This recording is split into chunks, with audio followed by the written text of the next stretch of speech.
মাস হয়ে যাবি, একটা ভালো বানাবো, এইটুকু বিশ্বাস তো রাখিস আমাদের উপর? না না আমি পারবো না। আমি কি বোকা বোকা কথা বলছিস বলতো? দেখ, সবার জীবনে সবার একটা জায়গা থাকে। তুই আমার জীবনে এমন একটা জায়গা আছিস যেটা কারণ আমার মাথাটা ধরেছে একটু। কি যেন একটা পড়ছে না? এই তারুজাটা একটু দেখো না রান্না করে। হ্যাঁ হ্যাঁ চিয়ার্স ভাই। চিয়ার্স। কাজটা পেয়ে গেলি? Finally আমাদের নতুন কাজ শুরু হচ্ছে, হ্যাঁ?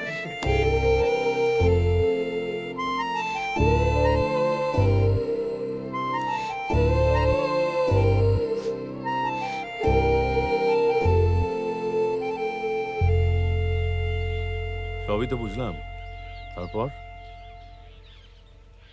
নন্দুর মতো বন্ধু আমি আর কোনোদিন পাইনি,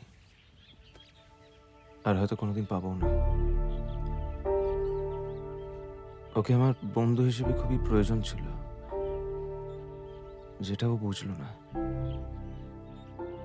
আসলে আসলে ও বুঝলো না যে এই জীবনে সবার জন্য সব জায়গা থাকে না। যার জন্য যে জায়গা রাখা থাকে সেটা খুব দামি।